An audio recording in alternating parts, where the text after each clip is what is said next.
Halo, selamat malam pemirsa. Sebanyak 12 tokoh anti korupsi mengajukan pendapat hukum sebagai amicus curiae dalam sidang pra-peradilan yang diajukan oleh mantan Mendikbudristek Nadiem Makarim.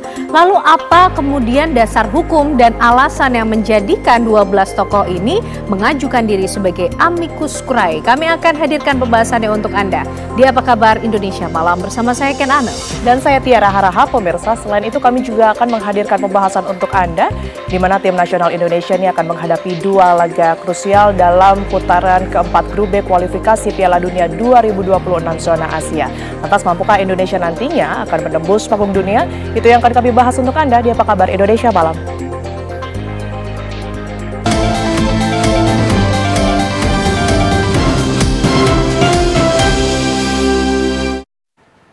Ya pemirsa, evakuasi korban ambruknya bangunan musola Pondok Pesantren Al-Qazini Sidoarjo terus dilakukan hingga hari ke-8 ini. Ya, tim SAR gabungan terus berupaya untuk mencari korban yang masih tersisa menggunakan alat berat maupun secara manual. Hingga hari ke-8 pemirsa, proses evakuasi, tim SAR gabungan berhasil mengevakuasi 154 korban. 104 santri diantaranya dalam kondisi selamat dan 50 santri meninggal dunia. Pihak keluarga berharap proses evakuasi dapat tuntas dalam waktu yang cepat.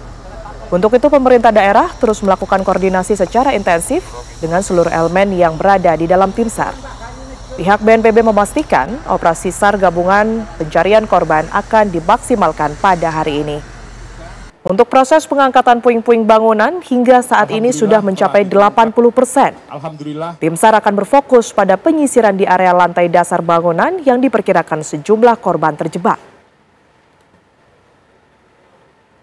Alhamdulillah telah ditemukan 7 jenazah lagi, sehingga diperkirakan tinggal 13 korban yang akan kita cari di lokasi runtuhnya musola di Pondok Pesantren Sidoarjo ini. Total dari korban semuanya ada 154 orang, yang selamat ada 104, kemudian yang meninggal 50, dan seperti saya sampaikan tadi masih dalam pencarian. Ini perkiraan masih ada 13 orang yang di reruntuhan gedung. Pada kesempatan ini pula kami menargetkan dari BNPB hari ini kita akan selesaikan pencarian korban. Dari Basarnas maupun dari pihak Kodim sudah mengatur schedule. Diharapkan pada hari ini kita akan selesai evakuasi dari yang diperkirakan, saya ulangi, yang diperkirakan tinggal 13 orang lagi.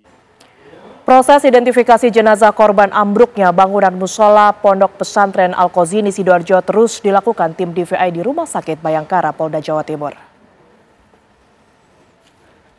Hingga sore ini Rumah Sakit Bayangkara Surabaya telah menerima 59 kantong jenazah. 5 diantaranya merupakan bagian tubuh dari korban. Proses identifikasi terus dilakukan tim DVI Polda Jawa Timur secara cermat dan teliti agar hasilnya benar-benar akurat dan bisa dipertanggungjawabkan. Rencananya tim DVI akan melakukan proses rekonsiliasi data guna memastikan kecocokan identitas korban dengan data antemortem dari pihak keluarga. Hingga saat ini sudah 10 korban yang berhasil diidentifikasi. 5 diantaranya dilakukan identifikasi di Sidoarjo dan 5 berhasil diidentifikasi di Rumah Sakit Bayangkara Surabaya. Ke-10 korban teridentifikasi ini sudah diserahkan kepada pihak keluarga.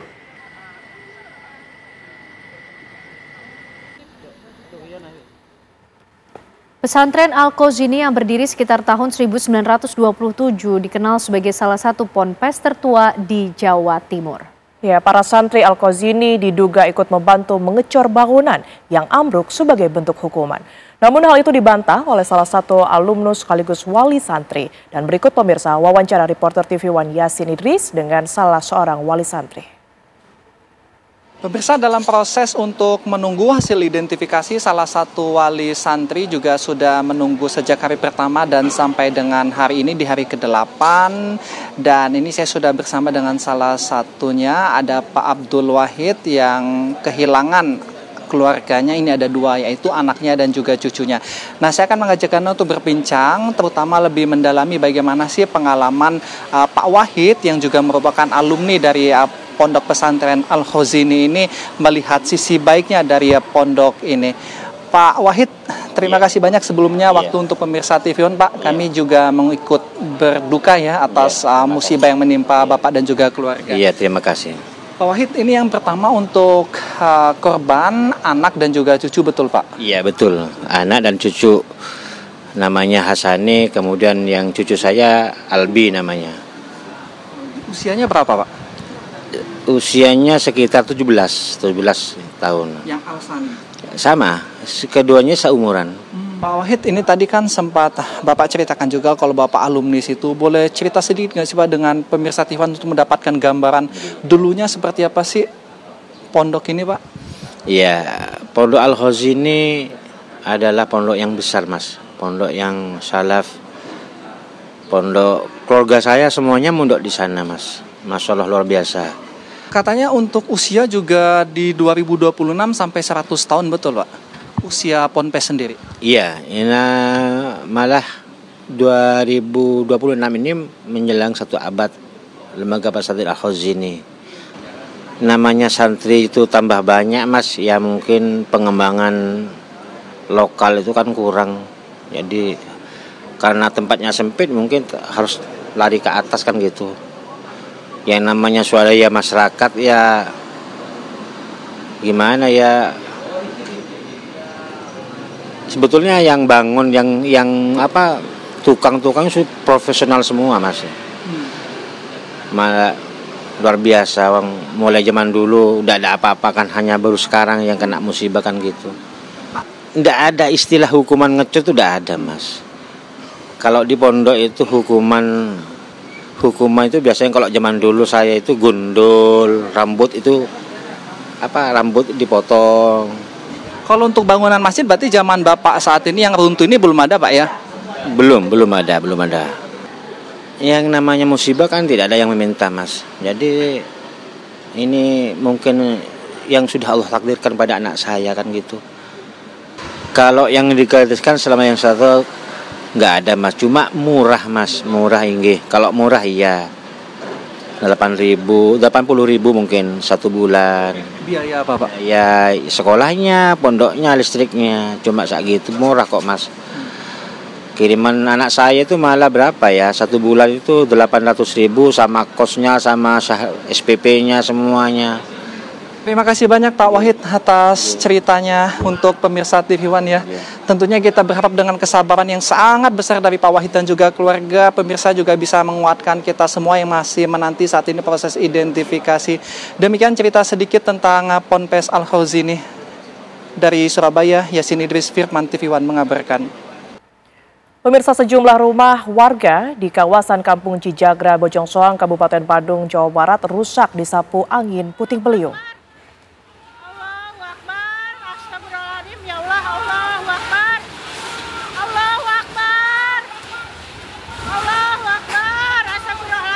Inilah detik-detik angin puting beliung yang memporak-porandakan atap rumah warga. Dalam video amatir milik warga, atap rumah rusak dan beterbangan terbawa angin puting beliung. Pasca terjadinya angin puting beliung, para pemilik rumah yang terdampak melakukan perbaikan dan pembersihan material atap rumah dengan alat seadanya. Para korban berharap kepada pemerintah setempat ada bantuan untuk bisa memperbaiki rumah mereka yang terdampak.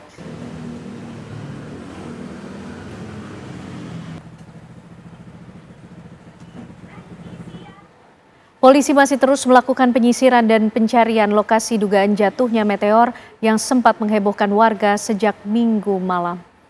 Setelah mendapatkan kabar ini, sejumlah anggota Polresta Cirebon dan TNI langsung bergerak cepat menyisir wilayah kawasan Cipernah hingga Cirebon Timur. Namun hingga hari ini petugas kepolisian dan TNI masih belum menemukan adanya meteor jatuh di wilayah Cirebon. Sebelumnya pemirsa, berita mengenai adanya meteor jatuh di wilayah Cirebon, Jawa Barat mewarnai media sosial. Rekaman sebuah benda yang diselubungi api dan melesat di udara di wilayah Cirebon dan sekitarnya terekam kamera pengawas dan viral di media sosial. Bahkan warga mengaku mendengar suara ledakan yang cukup keras. Saat ini polisi mengimbau masyarakat untuk tidak mudah percaya dan menyebarkan informasi yang belum jelas sumbernya serta memastikan kebenaran berita sebelum membagikannya di media sosial.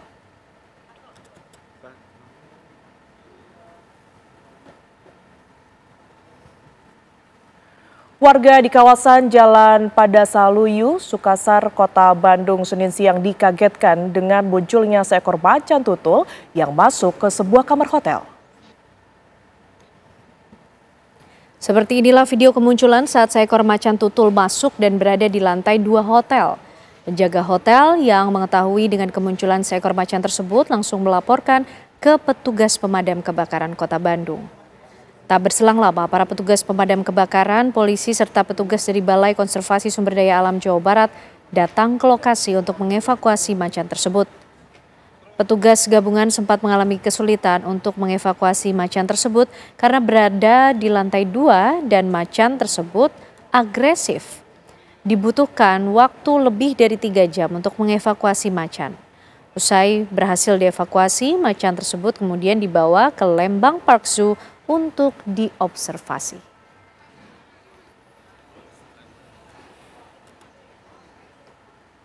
Kebakaran hebat melanda pasar kota Wonogiri, Jawa Tengah. Api dilaporkan berasal dari salah satu kios di lantai 2 dan diduga akibat korsleting listrik. Api membakar hebat bangunan pasar kota Wonogiri, Kabupaten Wonogiri, Jawa Tengah, Senin subuh. Api semakin membesar karena banyaknya barang yang mudah terbakar. Hingga Senin pagi, api masih berkobar melalap ratusan kios pasar kota Wonogiri. Untuk memadamkan api, pihaknya melakukan lokalisir api agar tidak merembet, namun pihak damkar terkendala sumber air.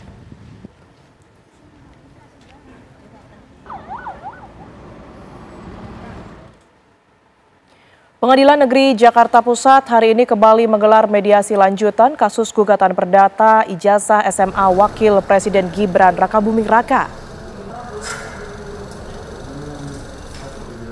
Difasilitasi oleh Hakim Mediator Sunoto, mediasi hari ini berlangsung singkat dan tertutup dengan konklusi yang sama seperti mediasi pada minggu sebelumnya, yakni proposal perdamaian oleh penggugat. Dalam proposalnya, Subhan Palal mencantumkan 2 poin utama, yakni permohonan maaf dari kedua pihak tergugat dan pengunduran diri Gibran Rakabuming Raka dari jabatannya sebagai Wakil Presiden Republik Indonesia. Upaya damai itu ditunda kembali hingga pekan depan dengan agenda kesepakatan final kedua belah pihak atas proses mediasi bersyarat ini.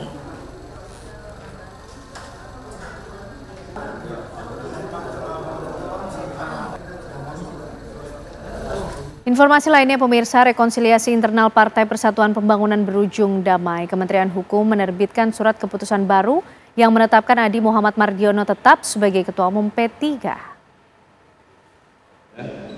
Saya hari ini kedatangan tamu Ketua Umum Partai Persatuan Pembangunan Bapak Haji Muhammad Mardiono. Sebelumnya beliau mengirim surat kepada Kementerian Hukum akan perubahan susunan kepengurusan hasil diskusi internal ataupun saya sebutkan ini semacam islah ya atau apapun penyebutannya. Dan hari ini saya mengeluarkan surat keputusan Menteri Hukum yang baru, di mana Pak Haji Muhammad Mardiono tetap menjadi Ketua Umum P3, kemudian Pak Agus menjadi Wakil Ketua Umum, kemudian Pak Gus Yassin menjadi Sekretaris Jenderal, dan Fauzan menjadi bendahara umum. Ya, ada 6 orang di dalam yang saya terbitkan SK-nya. Mudah-mudahan dengan keluar SK yang baru ini ada kesejukan kembali kepada keluarga besar P3. Kami dari Kementerian Hukum berharap mudah-mudahan nanti sesegera mungkin untuk bisa melengkapi susunan kepengurusan yang lengkap. Pemirsa, Presiden Prabowo Subianto melihat sejumlah barang rampasan milik PT Timah dalam skandal korupsi yang merugikan negara hingga 300 triliun rupiah. Informasinya usai jeda. Ribuan calon pekerja migran Indonesia tujuan Korea yang sudah lama tidak diberangkatkan melakukan aksi unjuk rasa di depan kantor Kementerian Perlindungan Pekerja Migran Indonesia atau KP2MI. Ya, dalam aksinya, massa menuntut kejelasan terkait keberangkatan JPMI dalam program Government to Government atau G2G Korea. Selain itu, mereka juga menuntut pemerintah menunjukkan keseriusan dalam mengurai daftar tunggu yang dinilai menumpuk dan menghambat proses keberangkatan calon pekerja. Sejumlah perwakilan dari massa pun langsung diterima oleh Menteri P2MI, yang kemudian mendengarkan langsung tuntutan yang disuarakan. Usai menemui perwakilan massa aksi, Menteri P2MI langsung menemui ribuan massa di depan kantor KP2MI dan berjanji akan menyelesaikan program G2G dengan Korea, serta dalam waktu dekat akan melakukan kunjungan kerja langsung ke Korea.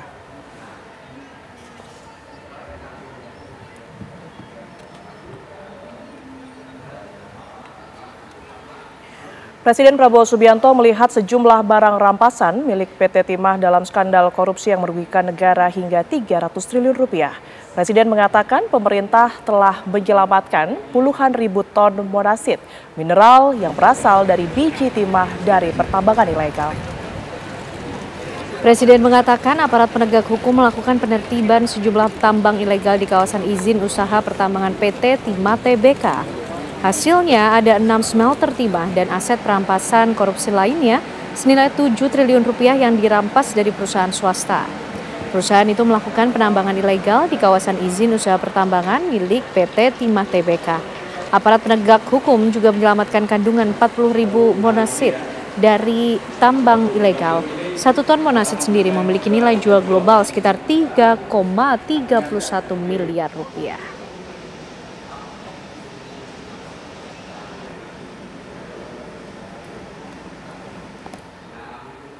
Pemirsa, duet Prabowo Gibran di Pilpres 2024 tak bisa dilepaskan dari nama Joko Widodo. Prabowo pun berkali mengakui dukungan besar Jokowi membawanya sebagai pemenang Pilpres tahun lalu. Ya, kini jelang 1 tahun pemerintahan Prabowo Gibran mencuat arahan Jokowi untuk mendukung Prabowo Gibran 2 periode. Arahan itu disampaikan ke barisan relawan Jokowi. Ada apa di balik arahan politik Jokowi tersebut? Selengkapnya akan kami bahas dalam Ulas Utas Jokowi Ingin Prabowo Gibran tetap bersanding.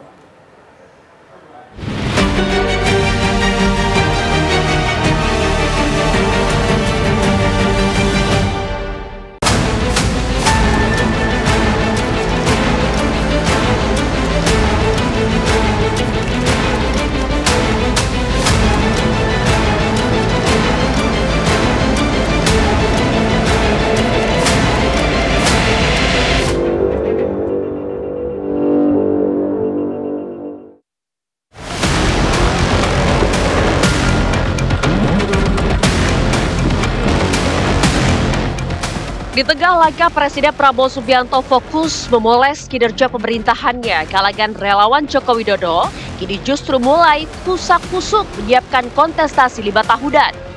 Melalui arahan Situan, relawan ini menyatakan diminta kembali mengantarkan duet Prabowo Gibran menduduki istana di Pilpres 2029 mendatang. Memang jauh hari ya pada saat pemerintahan atau pada saat Prabowo Gibran memenangkan kontestasi Pilpres 2024, Pak Jokowi sudah menyampaikan kepada kami, kepada relawan, bahwa relawan harus mendukung pemerintahan Prabowo Gibran ini ya 2 periode sampai nanti di 2035. Tentunya memang ya ini kan berproses, bertahap. 2029 dulu, kemudian ada pemilu lagi, baru 2035. Dukungan Didi ala Jokowi dan barisan relawannya tentu bukan tanpa maksud. Apalagi di tahun pertama pemerintah Prabowo Gibran, kerikil dan lubang menghadang yang membuat jalan tak mulus dilalui. Keinginan Prabowo memakmurkan rakyat diuji dengan koruptor yang tak jua kapok merampok uang negara. Belum lagi beberapa program andalan juga terseok dan membutuhkan pembedahan. Prabowo dan jajaran menterinya pun sedang bekerja keras agar semua masalah ini lekas teratasi. Jadi, untuk apa Jokowi dan relawannya justru meniupkan angin politik? Prabowo dan Gibran kembali berduet di 2029? Sejak awal dalam pertemuan relawan ada yang bertanya dan saya jawab bahwa kita mendukung penuh pemerintahan Pak Prabowo untuk 2 periode. Kalau ada yang nggak setuju ya nggak apa-apa, namanya demokrasi. Ini menandakan dukungan Pak Jokowi terhadap pemerintahan Prabowo dengan diwakili oleh putranya Gibran sebagai wakil presiden itu sepertinya dengan syarat ya. Seperti dengan syarat, seperti mengindikasikan saya dukung pemerintahan Prabowo asal Prabowo Gibran 2 periode gitu. Padahal kan ini pemilu masih jauh ya, dan semestinya yang disampaikan oleh Pak Jokowi adalah tentu mengoptimalkan ya, mendorong agar Gibran sebagai wapres itu bisa bekerja secara optimal mendukung pemerintahan Prabowo Subianto pada hari ini. Jadi menurut saya pernyataan itu terlalu dini disampaikan oleh Pak Jokowi ya sebagai sponsor politik dari Mas Gibran gitu.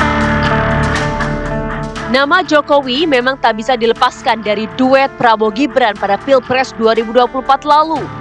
Prabowo pun secara belak-belakan mengakui dirinya maju Pilpres lagi tahun lalu dan bisa menang karena dukungan Jokowi.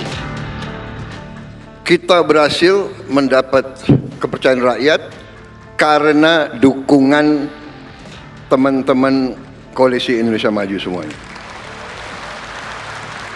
Dan saya katakan di sini, kita berhasil karena kita didukung oleh Presiden ke-7. Tepuk tangannya kurang semangat. Semangat lagi! Prabowo juga pernah melontarkan sikapnya tentang agenda politik 2029. Presiden juga kembali menyebut nama Jokowi. Saudara-saudara, saudara minta saya bersedia dicalonkan lagi tahun 2029.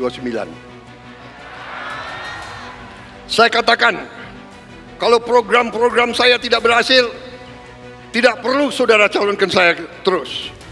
Saya kalau mengecewakan kepercayaan rakyat, saya malu untuk maju lagi.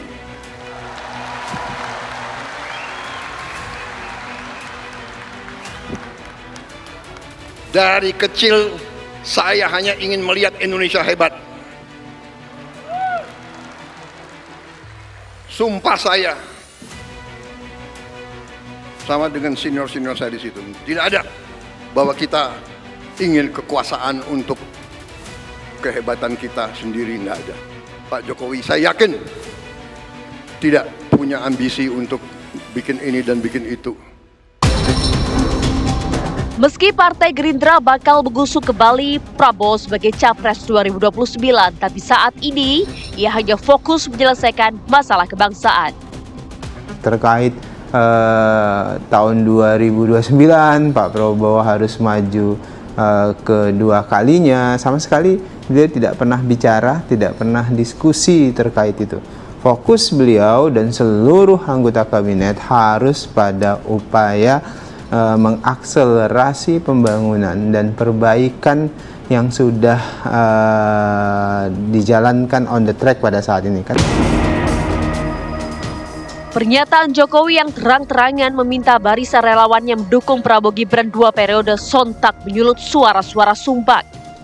Wakil presiden atau calon wakil presiden ke depan itu kan Pak Prabowo lah yang harus memutuskan gitu, dan Pak Prabowo sendiri sebagai presiden dan ke depan nanti jadi presiden incumbent yang akan bertarung lagi di 2029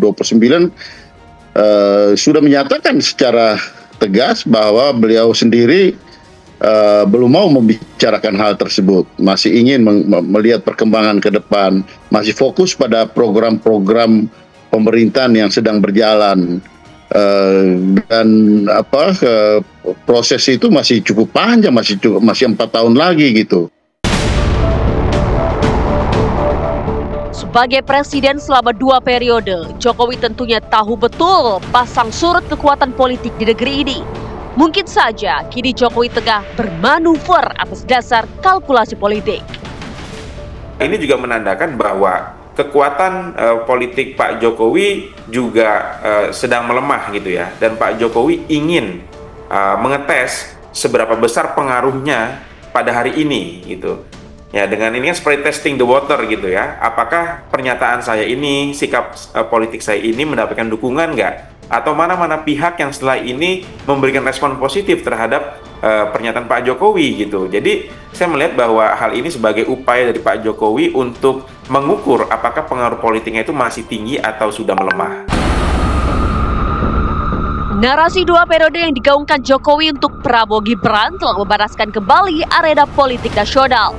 Akankah suara Jokowi itu bisa melanggengkan posisi Gibran dan membuat Prabowo tak meninggalkan putra sulung Jokowi itu hingga 2029 nanti?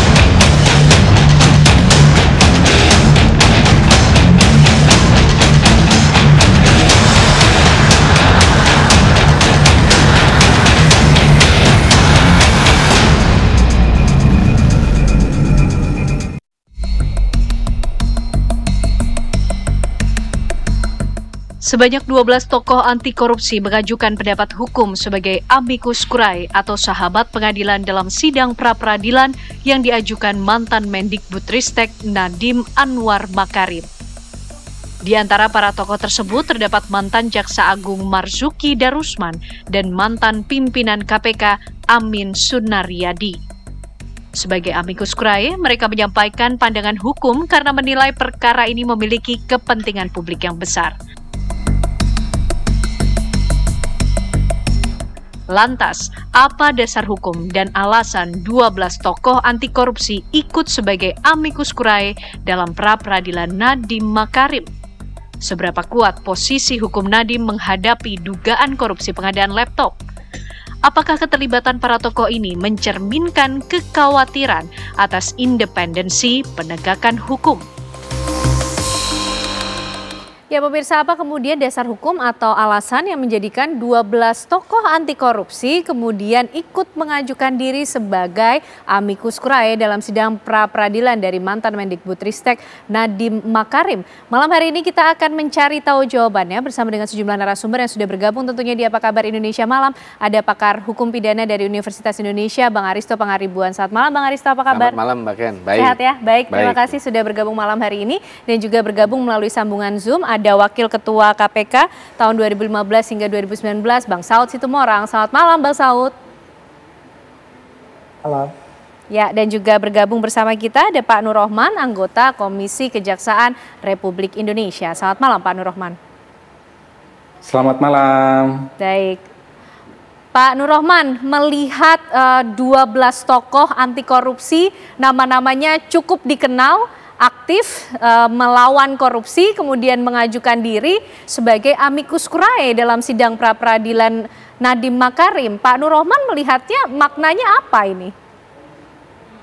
Oke, jadi kaitannya dengan penanganan perkara hukum yang melibatkan Nadiem Makarim yang saat ini tengah berproses, mulai dari tahap penyidikan hingga perperadilan, tentunya Komisi Kejaksaan menekankan bahwa setiap proses hukum harus dijalankan dengan menjunjung tinggi prinsip independensi, profesionalitas, transparansi, dan akuntabilitas. Dalam konteks perkara ini, Kemenjak terus memantau pelaksanaan penyidikan oleh aparat penegak hukum, dalam hal ini Kejaksaan, agar tetap berada dalam koridor hukum dan tidak dipengaruhi oleh tekanan kepentingan lain di luar hukum. Kaitannya amicus curiae ini tentunya itu bagian dari proses peradilan itu sendiri, tentunya kita mesti menghormatinya. Kami juga mengingatkan bahwa asas praduga tak bersalah wajib dihormati. Penetapan tersangka, pemeriksaan hingga proses pra-peradilan harus dilakukan berdasarkan bukti yang sah, prosedur hukum yang tepat, serta menjunjung tinggi hak-hak tersangka maupun pihak terkait. Ini diantaranya jadi memang ada proses hukum yang bisa ditempuh ya terkait dengan amicus curiae. Tentunya hasilnya akan kita lihat bersama-sama. Oke, baik, itu menurut Pak Nur Rohman. Kalau Bang Saud melihat hal ini seperti apa? Ini bukan bentuk tekanan, ini suatu proses hukum yang biasa saja, sah-sah saja, begitu Bang Saud? Itu kan selalu ketika katakanlah penyelidikan dimulai sampai kemudian nanti penuntutan, akan ada aja apa yang disebut sebagai berdebat soal formil materialnya, kemudian ada pra-peradilan, terus kemudian ada prinsip-prinsip due process of law yang sudah dijalankan. Nah, kemudian di pengadilan juga ada tempat di mana orang bersahabat dengan pengadilan untuk meyakinkan hakim bahwa ini loh orang ini begini dan seterusnya ya. Dengan sejumlah cerita-cerita di panggung belakang. Yang kita lihat ini kan cerita panggung depan. Amicus curiae itu kan biasanya bicaranya panggung belakang. Cerita-ceritanya biasanya apa, Bang? Kalau cerita-cerita panggung belakang ini tone-nya biasanya seperti apa, Bang Saud? Bisa menyangkut di formilnya, bisa menyangkut di materialnya gitu. Dan ceritanya ini terlalu banyak juga ya soal formil materialnya. Cerita-cerita di belakang dikaitkan dengan menteri yang milenial, menteri yang Gen Z, yang kemudian inovatif, kreatif. Dari awal didewa-dewakan oleh presidennya gitu ya kan, saking didewa-dewakan sama presidennya kemudian terjadi penindakan dan seterusnya. Itu kan sebenarnya cerita-cerita yang banyak terjadi di Indonesia. Nah, sehingga kemudian kan orang lari lagi ke banyak macam-macam cerita. Oh ini nggak tertolong lagi Pak Saud, dia itu terlalu dibela-belain sama bosnya segala macam lah. Ada cerita yang kemudian dana disuruh naikin yang gitu-gitu loh. Jadi artinya gini, teman-teman Amiki ini kan melihatnya, loh, kok Nadiem dibiarin sendirian? Mungkin mereka kan bilang begitu. Kita ya, aku nggak masuk di situ ya Ken ya. Aku nggak masuk di situ. Tetapi kan kalau kamu kasih waktu aku bisa dalamin 2-3 minggu, aku gambar nih Amiki ini benar atau enggak gitu. Tapi sejauh ini gambarannya seperti apa Bang Saud? Karena kan kalau definisi harafiahnya amicus curiae ini kalau tadi Ken tidak salah baca sahabat pengadilan. Betulkah akan menjadi sahabat pengadilan? Data-data atau informasi seperti apa yang nanti akan disampaikan sebagai pendapat begitu? Ya, tentunya akan di situ kan tujuannya nanti kan hukum yang pasti, hukum yang adil, hukum yang bermanfaat kan. Tujuannya kan. Jadi kalau mereka datang di sana keadilan yang nggak datang-datang, kemudian hukum itu nggak menjadi lebih pasti, kemudian tidak ada manfaatnya, ya tentu mereka akan useless. Oleh sebab itu mereka pasti datang dengan sejumlah, itu kan orang-orang gede itu, malah 2 diantaranya pansel saya waktu KPK loh itu, ya kan, ada ibu di situ 2 orang tuh yang menurut saya mereka punya passion di situ, sehingga menurut saya gini loh, saya nggak masuk ke substansinya, nggak masuk ke pokok perkaranya. Bagi saya adalah Ken aja kalau pulang ke rumah sama suaminya di check and balance kan kamu kan. Kalau pulang terlambat kamu, kalau badannya lagi naik pasti dimarahin sama suamimu kan. Jadi check and balance itu biasa gitu. Check and balance. Bang Aristo, kalau pandangan hukum pidana melihat amicus curiae ini sebetulnya definisinya, perannya di peradilan seperti apa sih Bang? Ini tentu untuk pendidikan hukum masyarakat juga. Jadi pertama amicus ini sebenarnya tidak diatur secara rigid di dalam sistem hukum Indonesia. Secara sederhana amicus itu lahir dari sebenarnya budaya liberal countries, dari Inggris kemudian ke Amerika. Artinya membuka ruang partisipasi publik untuk bersuara, ya, untuk bersuara tentang satu kasus yang menyangkut banyak kepentingan publik. Misalnya kalau di Amerika tuh soal Brown versus Board of Education tentang rasisme di dalam sekolah orang hitam dan orang putih, itu misalnya contohnya.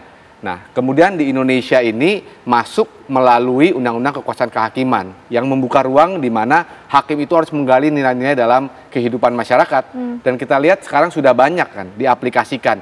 Misalnya di perkara Eliezer, kemudian di perkara Tom Lembong itu juga ada loh. Bahkan tokoh-tokoh besar mau mengajukan amicus ketika Tom Lembong banding. Cuman udah keburu diabolisi oleh Presiden. Kemudian putusan Pilpres waktu itu di MK juga banyak amicus. Artinya ini ruang partisipasi publik yang memang dibuka.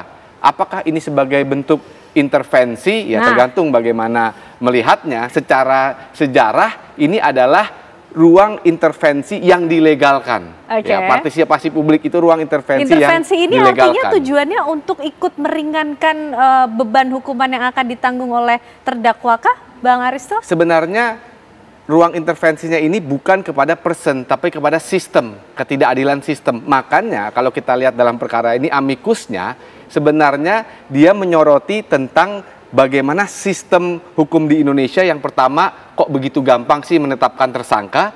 Yang kedua, encourage pra-peradilan ini tolong dong ada giginya. Nah, tetapi amikus ini menggunakan ilustrasi kasus Nadiem Makarim untuk menggambarkan betapa begitu gampangnya sistem hukum di Indonesia menetapkan tersangka. Oleh karena itu memperingatkan dalam tanda petik ya, pra-peradilan lo harus mengkoreksi ini ya, supaya tidak terjadi ketidakadilan karena aparatur kita sudah gampang menetapkan orang menjadi tersangka. Makanya di amikus ini kan ada pertanyaan-pertanyaan tentang misalnya Kejaksaan Agung tidak menjelaskan ini sebenarnya kasus apa. Apakah kasus suap, di mana suapnya, apa yang diterima.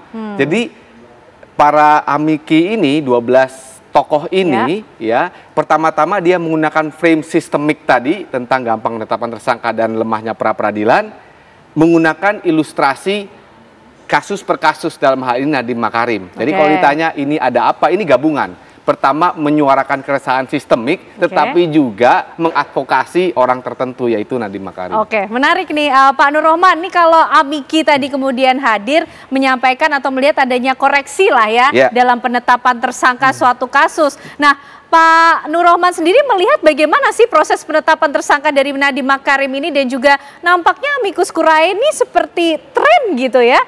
Ya, ruang publik yang dibuka untuk ikut berpartisipasi untuk menjaga bagaimana penerapan sistem hukum di Indonesia. Gimana Pak Nur Rohman? Ya, sejauh ini kalau proses tahap penyidikan, penyelidikan maupun di tahap sekarang itu ya tentunya kita terus memonitor ya. Namun demikian dari sejauh ini kita belum melihat tindakan-tindakan yang unprofesional. Namun demikian tentunya ketika ini masuk ranah pra-peradilan, emang itulah ranah hukum yang bisa ditempuh oleh si tersangka. Kemudian kaitannya dengan amikus ini tentunya ini merupakan sebagai fungsi sebagai kepentingan hukum dan publik ya, agar proses pra-peradilan tidak sekedar teknis, tapi juga mempertimbangkan prinsip keadilan yang lebih luas. Harapannya demikian. Oke, tapi mengenai tadi Pak, harusnya ada penjelasan mengenai bagaimana kasus terutama yang menjerat Nadiem Makarim soal pengadaan laptop Chromebook. Nah, bagaimana Komjab juga meneliti mengenai hal ini dalam penetapan Nadiem Makarim sebagai tersangka? Tentunya itu udah masuk ke ranah proses hukum ke teknis perkara ya, kaitannya dengan perannya yang bersangkutan, tentunya nanti bisa dilihat di persidangan demikian. Oke, baik. Bang Saud, kalau sepengalaman Bang Saud pada saat dulu di KPK, cukup banyak tidak sih Bang kasus-kasus yang kemudian melibatkan tokoh-tokoh besar nih, karena kaitannya amiki ini kan katanya menyangkut kepentingan publik ya yang besar. Nah, ada contoh-contoh lainkah yang pernah dialami selain kasus Nadiem Makarim? Pengalaman saya 4 tahun ada beberapa case saya nggak ada ini ya, nggak menonjol ya itu ya. Karena mungkin dari awal kan gini loh, amiki ini kan sebenarnya di belakang itu ada quote and quote pertanyaan kan, yang saya bilang tadi proses moral materialnya gitu. Apakah hukum dilaksanakan sesuai dengan prinsip-prinsip due process of law yang benar gitu. Nah, ketika undang-undang KPK-nya itu kemarin masih independen, ya publik juga percaya aja. Udah deh, kalau Saud mah percuma juga dikasih amiki, dia mah dia benar bertindaknya kan gitu. Ya nggak, undang-undang KPK-nya masih seperti itu gitu loh. Ya, sehingga saya nggak ngalamin ada case selama saya di sana ada amiki yang begitu ya. Sehingga kemudian kalau terjadi di tempat yang lain, saya pikir filosofi amiki tadi itu kan selalu saya katakan ada cerita-cerita yang sebenarnya tidak clear di permukaan, walaupun kalau kita bicara penindakan itu dilakukan oleh kejaksaan dalam kaitan ini pasal 23 dan kerugian negara itu udah nggak mungkin juga BPK nggak ngitung dulu gitu. Jadi artinya amiki ini mungkin tidak lagi bicara di soal bagaimana kerugian negaranya dan bagaimana kebijakan penyalahgunaan wewenang dan sebagainya kalau bisa pasal 23 ya, tapi mungkin mempertanyakan bahwa Nadiem ini melakukan ini karena seperti ini gitu. Nah itu yang mungkin saya nggak clear ya. Apakah itu bisa dijelaskan ke Pak Hakim untuk menjelaskan kemudian ini menjadi hal yang meringankan bahwa Nadiem melakukan itu karena bla bla bla bla bla bla bla bla bla. Jadi sekali lagi saya nggak melihat waktu itu kami selalu prudent ya dan conviction rate kita mendekati 100% ketika itu. Oke, gitu, baik. Kita ingin tahu selanjutnya kira-kira Bang Aristo kasus-kasus seperti apa sih yang sering kemudian menggunakan amiki atau amicus curiae ini gitu kan? Dan apakah memang tujuan akhirnya ya membebaskan tanggungan hukum dari terdakwa atau tersangka atau seperti apa? Tapi dijawabnya nanti ya Bang Aristo. Usai jeda kami kembali untuk Anda.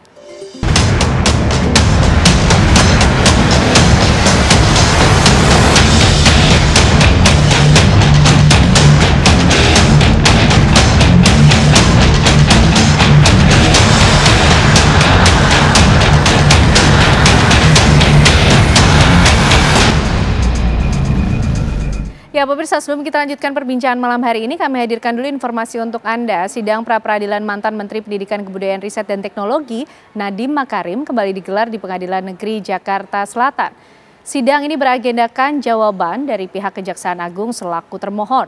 Pihak kejaksaan dijadwalkan menyampaikan tanggapan atas seluruh dalil pemohon termasuk menegaskan bahwa penetapan Nadiem Makarim sebagai tersangka telah sesuai dengan prosedur hukum dan dilengkapi 4 alat bukti yang sah.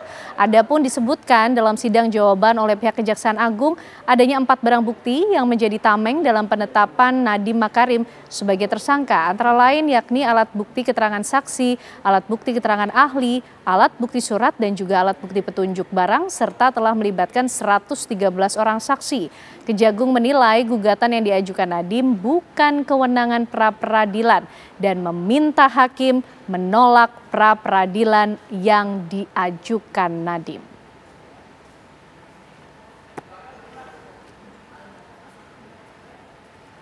Baik, berdasarkan informasi tersebut pemirsa, kita akan lanjutkan pembahasan malam hari ini yang semakin menarik untuk memberikan pengetahuan juga kepada kita, Bang Aristo. Biasanya kasus-kasus yang ada amikinya atau ada amicus curiae-nya ini kasus-kasus yang seperti apa?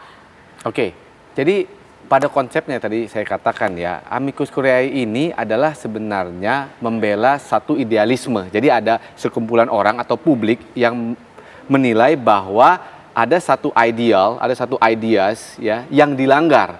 Dan kalaupun itu harus menunjuk person ini adalah korban dari ketidakadilan sistem itu.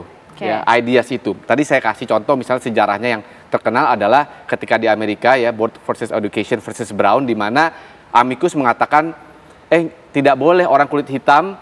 Maksudnya harusnya orang kulit hitam itu tidak haknya sama dengan orang kulit putih dalam education, bisa dicampur. Maka ada amicus, itu kan idealisme tuh ya, penolakan terhadap jelas di situ idealismenya. Tentang rasialis. Kalau di kasus Nadiem idealismenya gimana, kalau saya Bang lihat Aristo?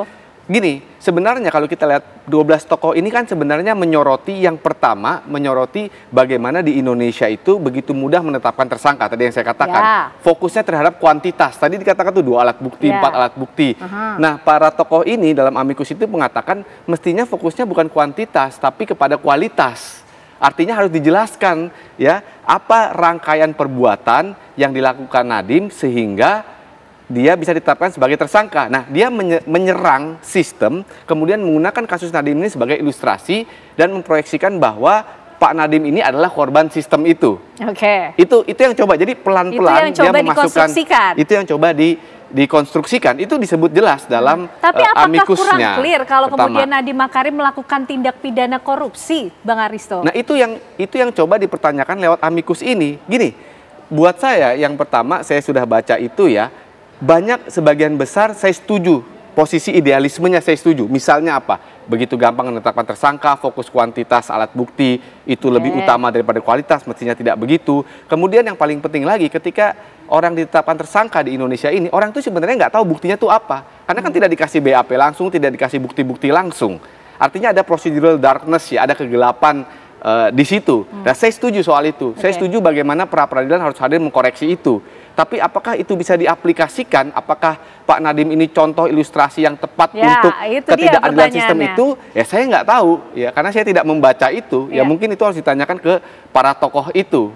Gitu. Tapi yang saya mau katakan adalah dalam amicus ini starting pointnya adalah mereka mengkritisi konstruksi sistem itu tadi ya. Nah kemudian mereka membawa pelan-pelan itu untuk menuju kepada satu kasus tertentu, yaitu Pak Nadiem sebagai ilustrasi, sebagai contoh bahwa Pak Nadiem ini mengalami ketidakadilan sistem itu. Nah kalau pertanyaan ke saya, apakah betul Pak Nadiem mengalami ketidakadilan sistem itu? Ya saya nggak tahu, ya karena saya hanya mengamati dari luar. Gitu, Mbak Ken. Tapi kita nanti masih ingin tahu sebetulnya kira-kira ada yang mengerti tidak ya, apa kemudian alasan 12 tokoh anti korupsi ini ikut mengajukan diri sebagai amicus curiae dalam kasus Nadiem khususnya. Tapi Pak Nur Rohman mungkin mengomentari soal bagaimana keberadaan para 12 tokoh amicus curiae ini kemudian hadir untuk mengkritisi adanya sistem peradilan kita, penetapan tersangka seharusnya tidak hanya fokus pada kuantitas, tapi kualitas juga.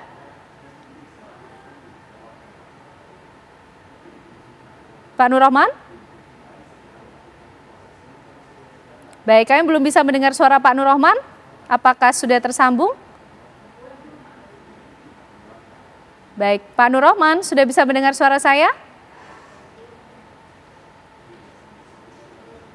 Baik, kita masih akan memperbarui hubungan komunikasi dengan Pak Nur Rohman tadi untuk melihat bagaimana keberadaan 12 tokoh amiki ini kemudian dalam mengkritisi suatu idealisme atau sistem peradilan di Indonesia. Tapi Bang Saud, kira-kira kalau dari pengalaman bekerja di KPK, begitu kan, 12 tokoh amiki ini kenapa ya begitu lantang mengajukan diri, tapi ya yang diperjuangkan adalah soal sistem peradilan di Indonesia, idealisme. Tapi kenapa harus di kasus Nadiem ya Bang Saud? Ya itu statistik aja ya. Bukan, kalau menurut saya sih bukan karena pertemanan juga, karena statistik. Karena sejauh yang saya pahami juga tokoh-tokoh ini juga termasuk yang mendatangin Jokowi untuk kemudian Jokowi mengeluarkan perpu waktu itu. Seingat saya. Cuman dikecengin aja. Jadi artinya gini loh. Kalau kita lihat Nadiem, kasus Nadiem Chromebook ini memang buat saya pribadi menariknya bagaimana itu bisa diputuskan gitu ya. Dalam baik dari sisi teknologi, kebetulan karena saya memang paham digital, paham komunikasi gitu ya. Pilihan-pilihan teknologinya itu memang masih bisa diperdebatkan.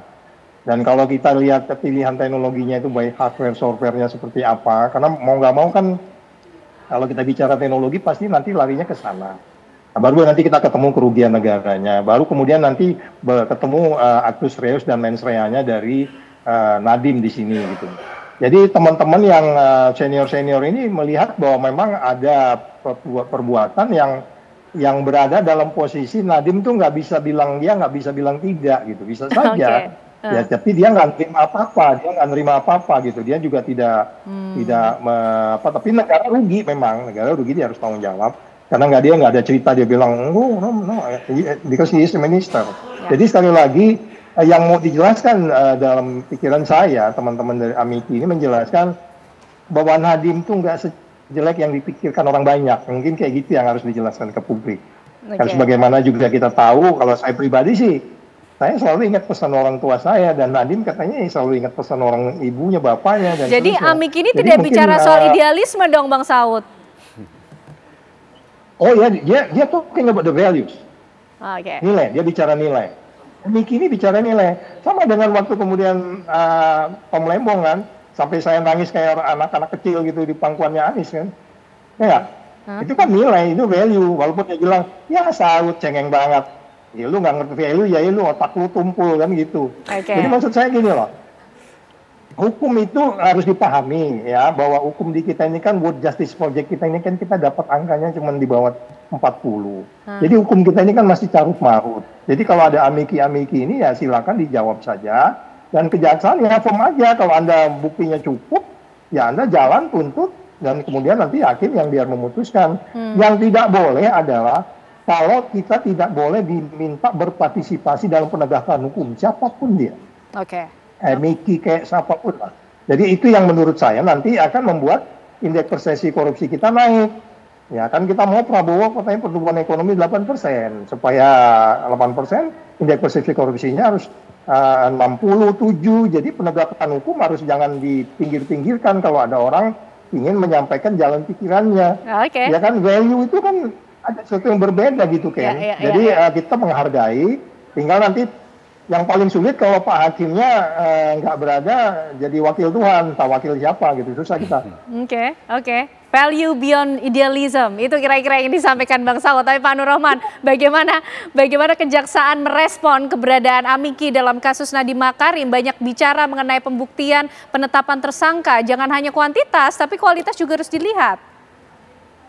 Ya, saya Komisi Kejaksaan ya, bukan kejaksaan, jadi suatu hal yang berbeda. Jadi saya melihatnya itu Amiki itu kan secara filosofi itu kan penjaga kepentingan hukum dan publik ya.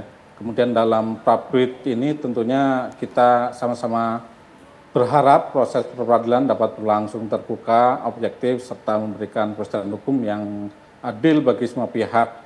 Kaitannya dengan Amiki memang ini suatu yang sebenarnya sudah lama ada, cuma memang sekarang menjadi sorotan publik karena memang kasusnya menjadi perhatian publik. Dulu di case-nya Prita Mulyasari misalnya, ketika itu dalam kasus dengan salah satu rumah sakit swasta, itu juga sudah ada. Kemudian dalam kaitannya saat ini tentunya memang itu adalah bagian dari proses peradilan.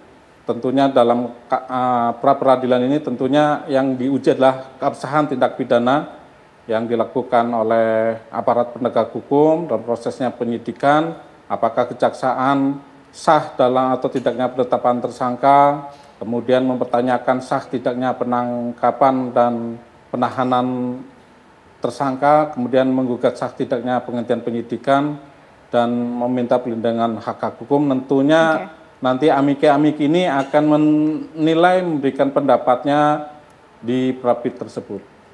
Tapi Pak Nur Rohman melihat bagaimana cara kejaksaan merespon kehadiran Amiki ini sejauh ini seperti apa? Sebagai Komisi Kejaksaan yang pasti turut ikut mengawasi bagaimana kejaksaan bekerja. Kalau kata Bang Saud, sudah dihadapi saja. Kalau soal memberikan pendapat kan semua punya hak hukum. Tapi kejaksaan harus menjawab saja. Ya, sejauh ini juga memang di proses pra-peradilan di persidangan kan demikian. Komisi Kejaksaan sudah memberikan waktu maupun pendapatnya, mereka sudah menyampaikannya di dalam persidangan tersebut. Oke, baik. Kita ingin tahu juga sebetulnya standing point-nya amicus curiae ini seperti apa sih Bang Aristo? Kalau di peradilan kan ada saksi yang meringankan, ada saksi yang memberatkan. Kalau amicus curiae ini seperti apa sih? Nanti dijawabnya ya Bang Aristo ya. Sesaat lagi kami hadir untuk Anda.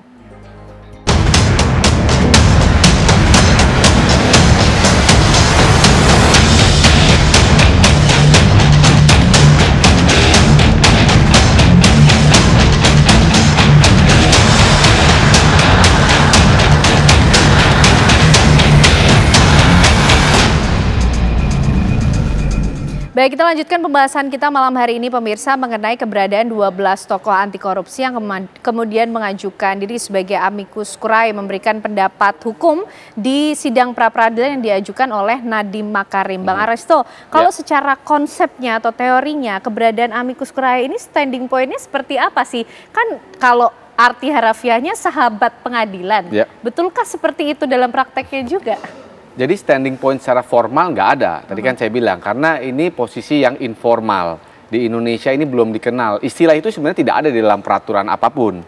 Ya, tadi saya bilang pintu masuknya dari kekuasaan kehakiman, bahwa hakim bisa mendengar masyarakat lah. Dari situlah pintu masuknya. Nah, artinya standing point-nya itu dia informal, dia sahabat pengadilan, artinya dia memberikan masukan terhadap pengadilan. Nah, biasanya tadi saya katakan, masukan ini adalah upaya untuk mengoreksi satu idealisme atau satu sistem, ya, bukan person sebenarnya, bukan untuk mengatakan Pak Hakim si ini nggak bersalah, si itu nggak bersalah, sebenarnya bukan itu. Jadi entry point-nya adalah idealisme tadi. Nah, persoalannya tadi kan bisa tipis-tipis, jadi atas nama idealisme itu bisa kemudian dia menggunakan satu contoh kasus yang dikatakan menjadi korban idealisme itu. Nah, ini yang tadi kalau bahasanya Mbak Ken itu kan biasnya mungkin bisa terjadi di situ. Jadi begitu kira-kira. Jadi tidak ada dia posisi formal seperti saksi meringankan, saksi memberatkan, itu nggak ada. Nah, sekali lagi ini adalah sebenarnya dalam tanda petik ya intervensi ya, artinya intervensi yang dilegalkan, partisipasi publik yang dilegalkan.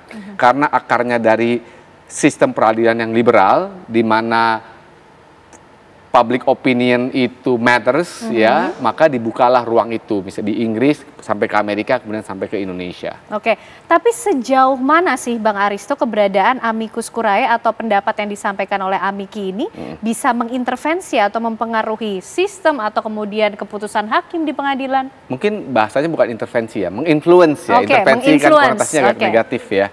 Jadi menginfluence, ya, bisa aja, misalnya pada waktu perkara Eliezer itu hakimnya citing loh atau mengutip amicus yang diajukan beberapa LSM soal bagaimana Eliezer ini tidak dapat menolak perintah dari atasannya karena birokrasi patronase Polri, itu dikutip oleh hakim. Jadi tergantung hakimnya, tentu diskresi hakimnya. Apakah hakimnya setuju atau tidak, apakah hakimnya dalam tanda petik terpengaruh atau tidak. Ya itu case by case basis. Dan hakim tidak ada kewajiban untuk membaca itu atau misalnya untuk mengutip itu tidak ada kewajiban. Oke, gitu. Baik. Bang Saud, kalau melihat pengaruh seperti apa sih sebetulnya yang diharapkan atau dituju oleh para amiki ini dalam kasus Nadiem Makarim, Bang Saud?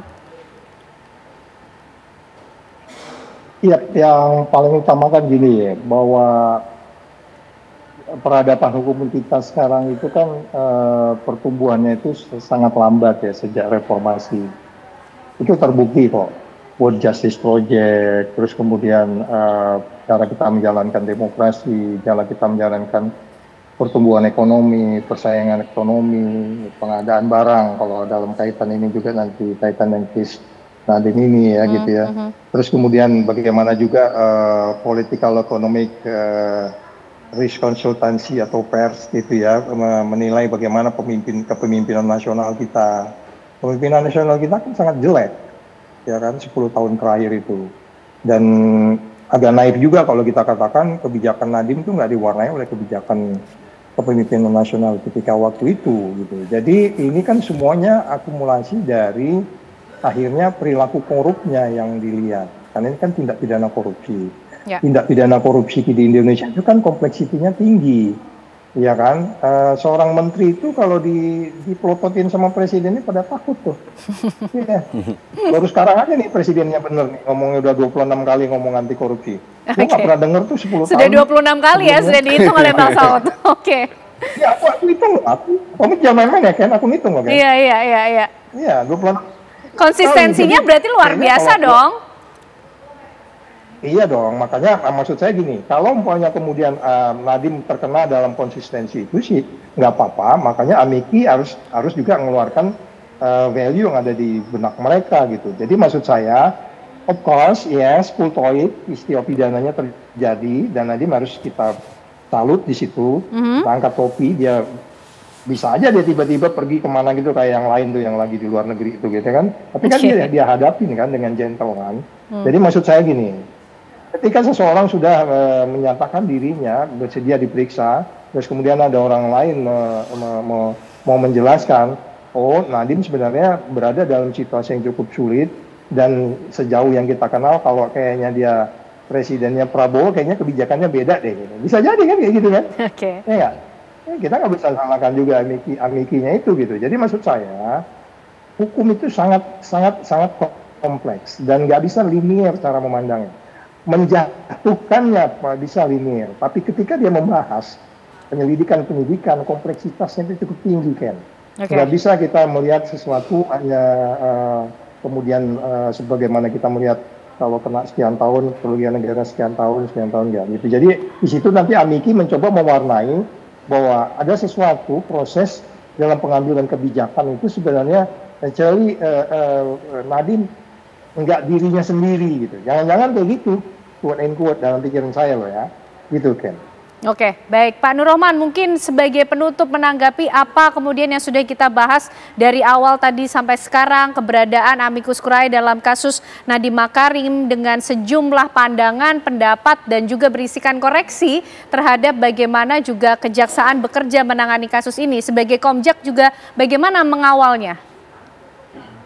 Oke, kita melihatnya kaitannya dengan amicus curiae ini merupakan tadi sudah disebut sebagai sahabat peradilan gitu kan. Ya. Jadi amicus curiae ini kan pihak ketiga jadinya, yang bukan bagian dari perkara, tetapi diberi ruang untuk menyampaikan pandangan, masukan atau pertimbangan hukum kepada majelis hakim. Tujuannya bukan untuk membela salah satu pihak, melainkan membantu pengadilan agar memperoleh gambaran hukum yang lebih lengkap, objektif, dan adil dalam memutus perkara. Biasanya amicus ini memberikan pendapatnya berupa dokumen tertulis atau legal opinion yang menjelaskan aspek hukum, tata kelola, kepentingan publik, atau hak-hak konstitusional yang terdampak oleh putusan pengadilan. Tentunya kita sama-sama berharap agar majelis pra-peradilan dapat memutuskan secara objektif dan independen. Oke, baik. Kita nanti akan lihat bagaimana kemudian pendapat-pendapat ataupun pandangan yang disampaikan oleh 12 tokoh yang sudah mengajukan diri sebagai amiki atau amicus curiae dalam kasus Nadiem Makarim. Konsepnya tadi sudah dijelaskan oleh Bang Aristo. Apakah kemudian prakteknya juga akan memperjuangkan tadi kalau menurut Bang Saud values beyond idealism. Kita tunggu nanti bagaimana perjalanan kasus ini. Terima kasih Bapak-Bapak atas penjelasannya, pandangannya yang luar biasa malam hari ini. Bang Aristo, Bang Saud dan juga Pak Nur Rohman. Sehat selalu semuanya. Usai jeda pemirsa, kami juga masih akan menghadirkan informasi dan perbincangan menarik lainnya untuk Anda di Apa Kabar Indonesia Malam sesaat lagi.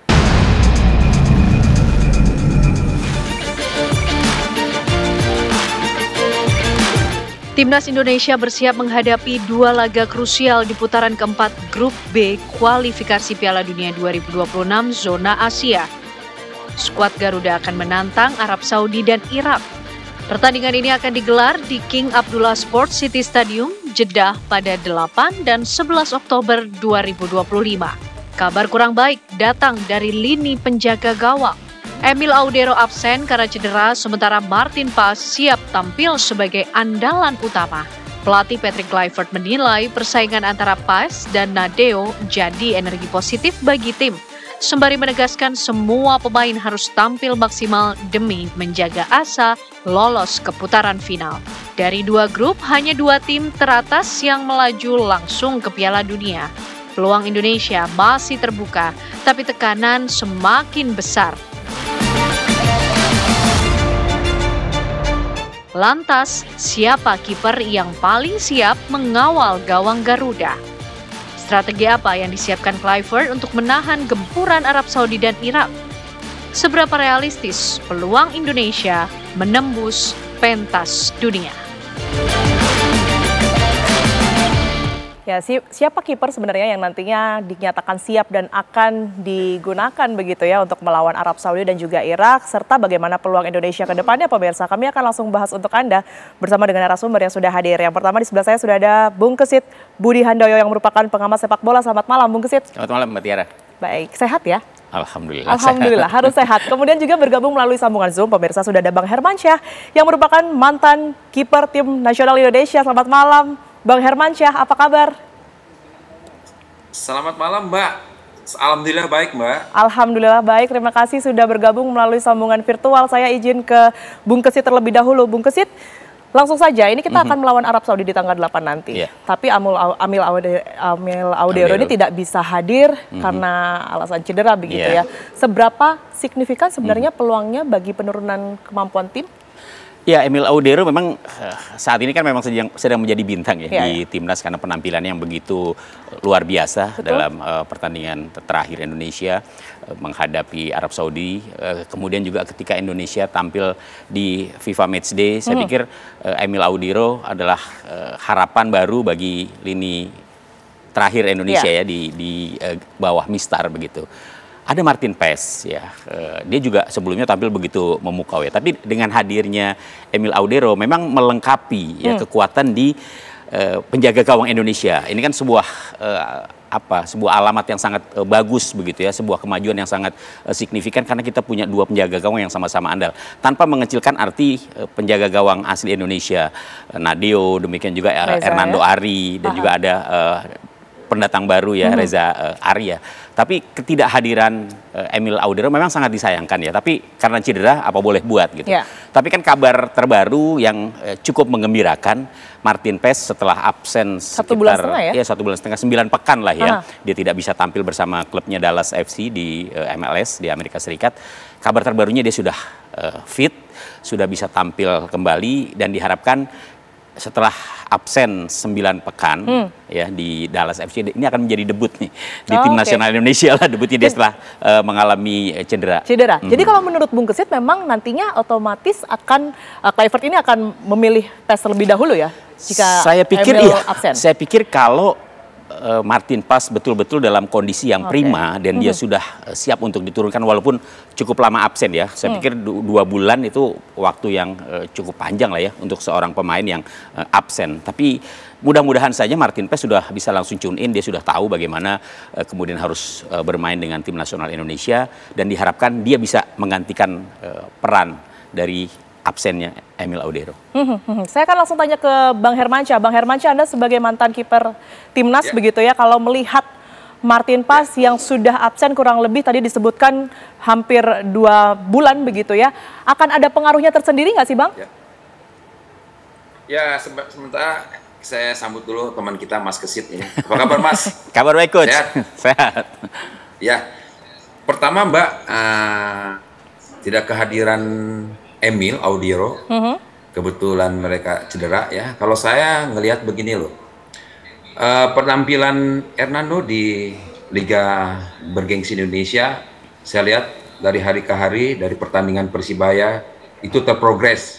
Artinya saya nggak terlalu pusing ya untuk di soal penjaga gawang. Di situ ada Hernando juga, Martin Paes juga, 8 pekan lah dia, 9 pekan lah dia tidak pengembalian recovery cedera itu dan dia tidak main di klubnya di Dallas di Amerika.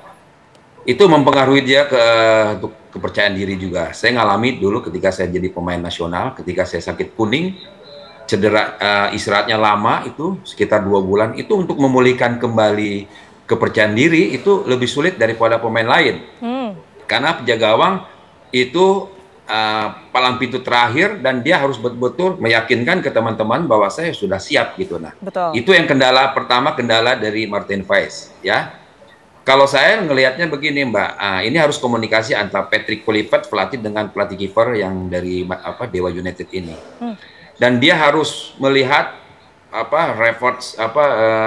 report dari Martin Paes harus ada itu. Dan dia harus bisa menyarankan ke pelatih Patrick Kluivert ya, siapa yang bisa main, siapa yang tidak bisa main. Kalau saya ngelihat kiper kita 2 ini, Hernando dengan Nadeo itu progresnya bagus dari hari ke hari, dari pertandingan. Nadeo juga tingkat kedewasaannya sebagai penjaga gawang itu ada di Nadeo dan Hernando juga. Ketika dia meloloskan juga dari seri 1, seri 2, seri 3 dan sekarang sudah ke 4, itu ada eksisnya juga Hernando. Jadi kalau menurut saya kiper nggak ada masalah ya. Itu Hernando bisa main ya, tapi saya lebih bagus Hernando yang lebih bisa untuk main di besok di Arab Saudi karena kepercayaan dirinya levelnya sudah tinggi ya Hernando itu Mbak. Bagaimana dengan Nadeo Bang? Apa yang kemudian ini menjadi celah ataupun kekurangan gitu ya dibandingkan dengan 2 lainnya jika nanti bertandang melawan Arab Saudi? Nah, ini Nadeo, saya lihat pertandingan kemarin Nadeo lawan tim mana itu, tingkat kedewasaannya ada. Jadi dia tidak emosional lagi, ya dari pengalaman dia mungkin sebelumnya dia posisinya sering salah, scanningnya kadang-kadang juga. Kan pertama kiper harus bagus scanning, ya scanning, posisi, reposition, decision making. Baru dia keputusan. Kalau 1-1 dia harus bagus blocks antara dia dengan pemain lawan, dengan striker lawan ya. Disinilah Nadeo kedewasaan dia semakin mantap seorang penjaga gawang mungkin dari sekian pengalaman dia. Jadi saya nggak khawatir kalau soal penjaga gawang. Di situ ada Hernando, ada Nadeo. Ya, saya berbeda dengan Mas Kesit ya karena saya mengalami dan saya selalu progres ngelihat kompetisi Liga Indonesia nih. Baik. Kedua kiper ini, Hernando dengan Nadio, Mbak. Baik, Bang Hermansyah, menarik. Kalau tadi kan Bung Gesit percaya begitu ya bahwa nanti nampaknya Kluivert ini akan memilih Paes begitu. Kita harus ingat Bang bahwa di beberapa laga yang lalu, kalau nggak salah di tahun lalu itu Paes sempat menyelamatkan tim nasional Indonesia dengan mengamankan penalti pada saat itu, menampis penalti. Apakah ini nggak masuk sebagai salah satu pertimbangan Bang Hermansyah nantinya? Nah, memang waktu itu lawan, kalau nggak salah lawan Bahrain apa lawan Kuwait tuh, ketika dia membuat kesalahan dia balas dengan ada penalti, dia blok ya, itu memang. Tapi itu kan berapa bulan yang lalu ya, dia dengan 7 pekan 8 pekan aja dia istirahat tidak bermain, itu pengaruh untuk confident dia, kepercayaan diri. Oke. Kiper beda dengan lainnya, Mbak. Baik. Kiper individual itu karena palang pintu terakhir, di situ ada keputusan. Kalau mungkin kalau pemain depan kesalahan ada gelandang ada kesalahan ada defender, defender kesalahan ada kiper. Kiper buat kesalahan, buat fatal, ikut akan terjadi gol dan menurunlah kepercayaan diri seorang di teamwork itu, pengaruh dengan teman-teman yang lainnya, bisa menurunkan motivasi pemain lain, karena itu pengaruh sekali kalau kiper ya, Mbak. Baik, Bung Gesit, konsistensi sebagai seorang kiper, Anda sendiri melihatnya seperti apa? Iya, kalau bicara konsistensi sebenarnya kiper-kiper yang dimiliki oleh timnas, saya pikir mereka sangat konsisten ya. Saya sepakat apa yang disampaikan oleh Hermansyah tadi, Nadeo, Hernando Ari, memang di klubnya tampil begitu perkasa ya. Dan kita lihat dia selalu menjadi pilihan utama ya. Sebagai palang pintu terakhir, keduanya menurut saya memang tidak perlu diragukan lagi lah. Tapi dalam situasi sekarang memang ketika ada penjaga gawang yang selalu menjadi pilihan utama ya, dalam hal ini memang antara Martin Paes dan juga Emil Audero, tapi karena Emil Audero-nya absen, kemudian Martin Paes juga sudah hadir, walaupun memang absen cukup panjang, betul, saya juga sepakat bahwa seorang pemain, apalagi kiper, kalau dia sudah lama absen, ya itu biasanya feelingnya itu yang sedikit berkurang begitu. Dia harus mencoba beradaptasi lagi. Tapi ya mudah-mudahan saja. Antar pemain juga. Gitu kalau ya, chemistry saya pikir sudah dapat. Ya, Martin Paes sudah dapat gitu. Karena dia yang lebih awal dibandingkan Emil Audero, Martin Paes lebih awal memperkuat tim nasional Indonesia. Ini hanya masalah dia absen cukup panjang dan kemudian mencoba untuk mengembalikan instingnya lagi sebagai seorang penjaga gawang. Karena memang individual, betul ya. Seorang penjaga gawang itu individual gitu. Ya, kita berharap saja. Sebenarnya kalau kenapa saya lebih memilih Martin Paes dari segi tongkrongan dan pemain-pemain Arab juga sudah tahu lah bagaimana kualitas yang dimiliki oleh kalau dibandingkan Martin dengan Paes. Hernando mungkin Bang, pilihan dari Bang Hermansyah tadi dan juga Nadeo gitu ya, mengingat Nadeo ini juga salah satu yang paling senior di antara kiper-kiper lainnya. Saya lebih memilih kalau antara Nadeo dengan Hernando ya, saya lebih memilih Nadeo. Karena dalam beberapa pertandingan terakhir dia menurut saya tampil begitu perkasa. Catatannya apa nih Bang kalau Hernando? Iya, kalau kita lihat dari penampilan Persebaya bersama Persebaya memang saya melihat ada ya sedikit penurunan performa ya. Memang kalau kiper itu kan tidak bisa disalahkan sendirian gitu. Ada lapisan-lapisan di depannya yang mungkin juga berbuat salah sehingga sebagai pemain terakhir dia harus memikul tanggung jawab sebagai blok terakhir gitu yang bisa menahan gempuran lawan.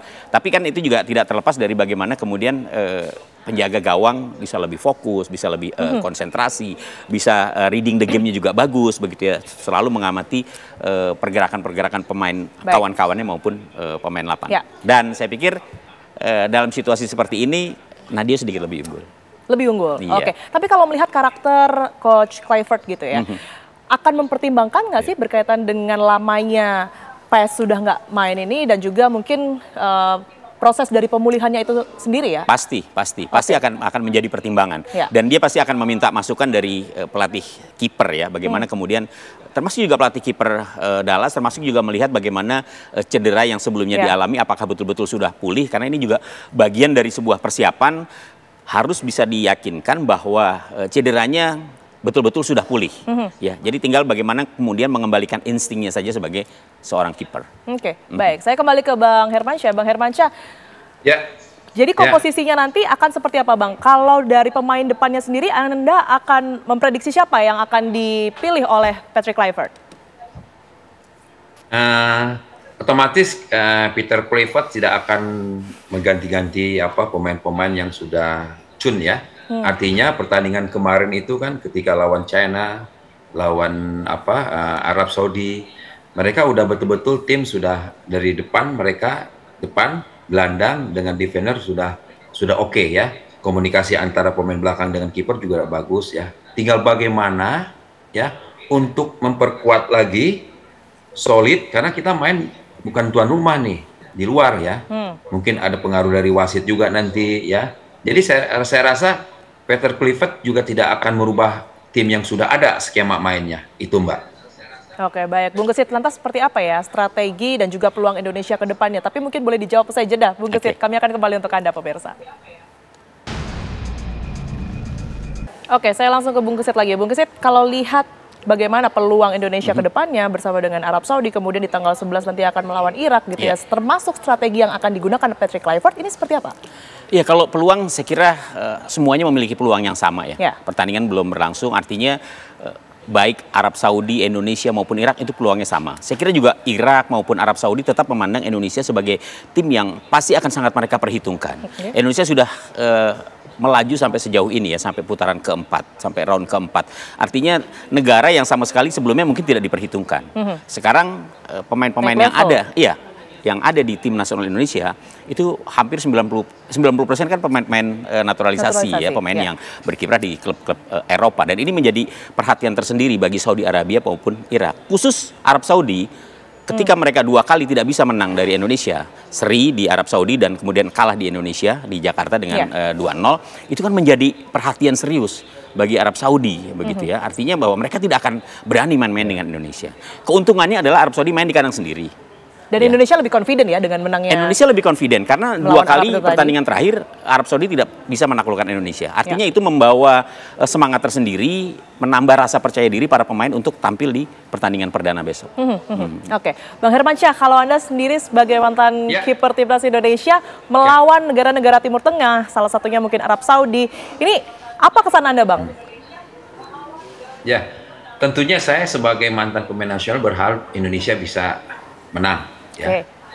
Tapi rata-rata kalau kita menghadapi Timur Tengah, ya kesempatan itu ada untuk tim Indonesia. Ya, mungkin karena dia dukungan dari supporter dia lebih banyak ya. Dan Indonesia juga pernah menang melawan Saudi Arabia kemarin sebelum di penyisihan itu. Dan itu modal Indonesia untuk bisa setidaknya memberi motivasi untuk teman-teman ya ketika lawan Saudi Arabia. Kemungkinan besar kalau kita tim melawan Timur Tengah, kemungkinan ada untuk kans untuk kita nggak kalah sih ada, Mbak. Karakteristik yang harus diantisipasi apa, Bang? Dari permainan mereka? Pertama, permainan mereka harus diantisipasi dengan banyak mereka gaya-gaya mereka tuh kadang-kadang membuat Indonesia, tim pemain Indonesia kadang dibuat emosi sama pemain mereka, kadang protes. Jadi kita harus sabar. Dan kita harus dewasa bermainnya, apalagi di negara mereka, ya Mbak ya, Mas Gesit ya. Jadi mereka ya kita nggak tahu ya mereka non teknisnya apa itu kan, karena kan mereka punya uang semuanya mereka kan, bisa bayar wasit mereka itu. Tapi kita harus sabar. Artinya kita harus kuat, harus solid ya, solid dari lini per lini harus betul-betul jarak antara depan. Ya, depan itu kan mereka kan kita pakai 3-4-3 itu.